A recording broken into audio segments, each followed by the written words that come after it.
gaming with our gaming guru, Docky Dark. Okay, let's go.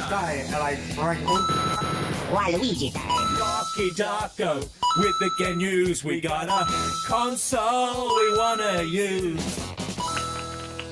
Yeah, welcome in. Come on in, mate. Come on in. Hey guys, oh look, it's been so exciting. I've been playing lots of video games. One of the big ones I've been playing at the moment is, of course, Pokemon Legends ZA. Yeah. I've got through the whole story, and I'm now trying to 100% it. How do you 100% poke? Is that catching all the Pokemon? I'm going to catch all the Pokemon. I've got to do special things like transfer certain Pokemon to other people so that they evolve mid-transfer. Like, I'm going to have to do lots of multiplayer stuff that I don't want to do. Yeah, but you've got to talk to people. I've got to actually talk to people.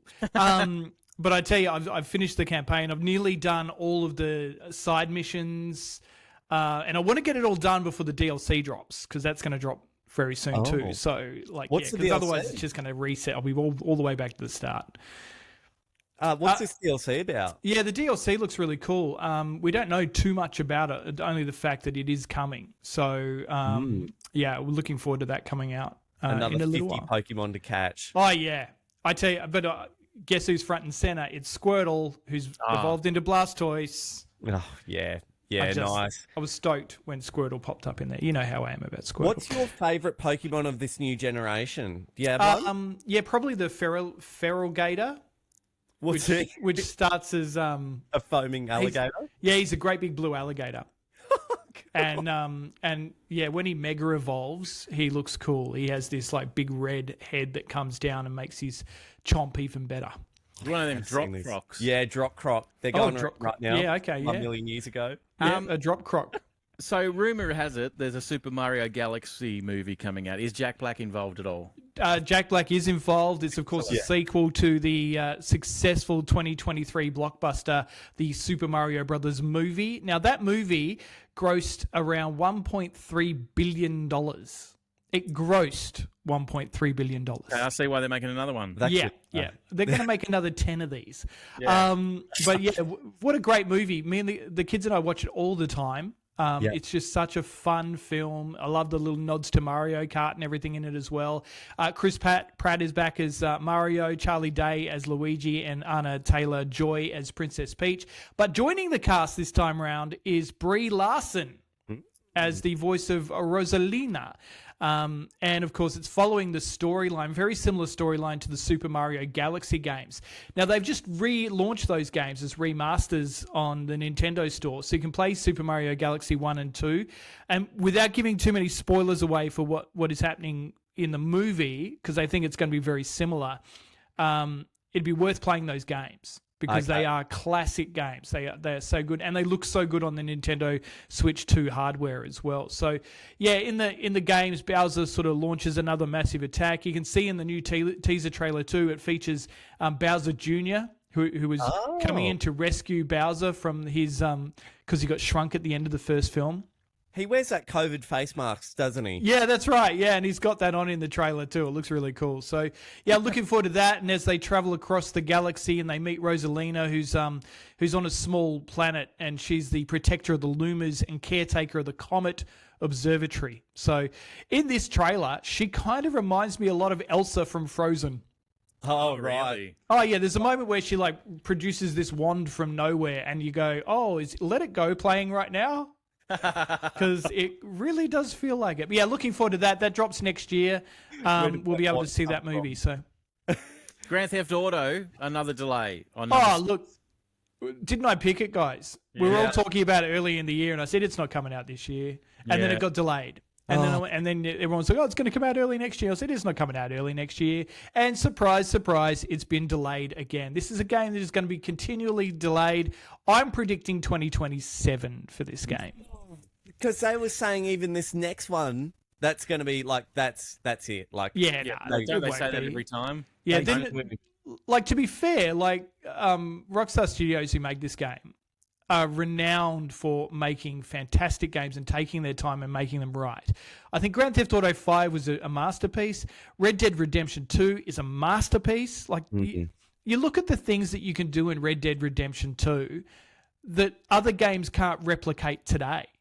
Like it is just a brilliant piece of game making. So I think taking their time is a really good thing for the game. And plus, it'll get everyone used to the fact that we're going to be paying $150 for a game by the time it comes out. So if we're already paying, $120 for, say, a Mario Kart, no one's going to bat an eyelid when it's $150 for Grand Theft Auto 6 when it finally gets released in 2039. Do you remember when it was originally meant to be out before all these delays? What year it was meant to come out? I think it was originally announced. Like I'm pretty sure it was announced almost immediately after GTA 5. Really? But that they were working on it at least. But I think it was officially announced about 4 or 5 years ago. But like to put it into perspective, Grand Theft Auto 5. We've had 2 console generations since that game. It's been re-released 3 times. And since Grand Theft Auto 6 was announced and all the different dates they keep putting out, all these other massive games keep delaying their release dates or moving their release dates out to try to avoid releasing at the same time as Grand Theft Auto. So, yeah, I wouldn't be surprised if that happens again. Yeah, it's a continuing wait for Grand Theft Auto 6. Docky, I was watching a guy called Tim Kaine who made the original Fallout game. He also made Outer Worlds behind that. Sure. And he was talking about how prices for games should have gone down being on digital. It should be a lot cheaper.